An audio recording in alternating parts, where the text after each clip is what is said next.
Moi, j'aime mieux m'organiser que de me faire organiser. Donc, en étant membre, j'ai aussi siégé au conseil d'administration de l'épicerie coopérative ici dans mon quartier.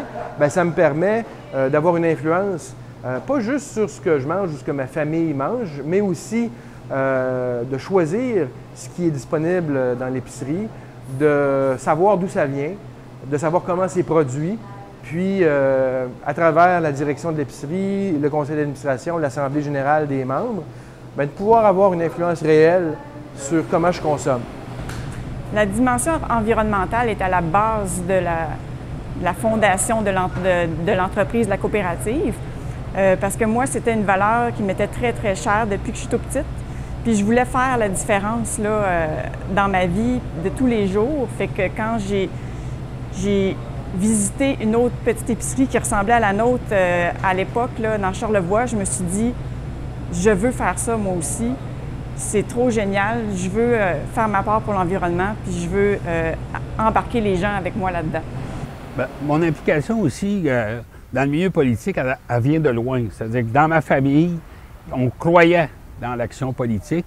Et il y a eu une génération de gens comme René Lévesque qui nous ont interpellés là-dessus. Ils nous ont dit, il y a quelque chose à faire, il y a un rêve qu'on peut réaliser. Et moi, ça m'a amené à m'impliquer politiquement, à croire qu'on pouvait changer des choses, aller dans les congrès, faire adopter des motions, faire le travail électoral.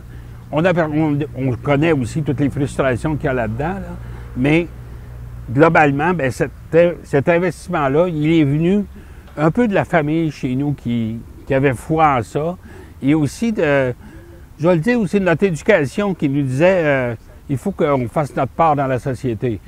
Et ça, pour moi, ça fait une différence qui est locale, c'est une différence qui est à petite échelle, mais c'est la somme de ces petites échelles-là qui, en bout de ligne, peuvent avoir des résultats importants. En tout cas, moi, dans le quartier ici, ce que je perçois, c'est que quand les gens se prennent en main et justement font rouler des entreprises coopératives, bien, non seulement qu'économiquement, il y a un bénéfice pour les membres et pour la communauté, mais aussi les gens apprennent à prendre en charge des choses qui pourraient autrement paraître complexes, comme gérer un immeuble ou gérer un commerce.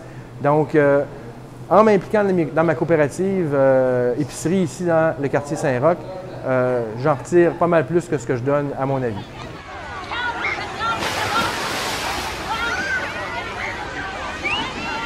Donc, en 2018, la Société des gens de baignade a produit un documentaire qui démontrait la possibilité d'utiliser le bassin Louise, une partie du bassin Louise à des fins de baignade, en donnant beaucoup d'exemples de ce qui s'était fait en Europe, à différents endroits, de projets aux États-Unis, à New York, etc.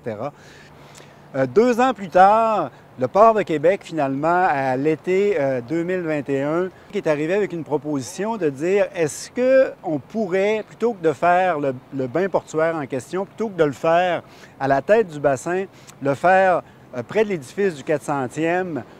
Ça, c'était un changement drastique par rapport à ce qui pouvait exister avant comme attitude, mais le port était réellement absolument convaincu, voulait absolument atteindre cet objectif-là. Et le travail a été fait pendant les mois d'hiver, finalement, pour y arriver.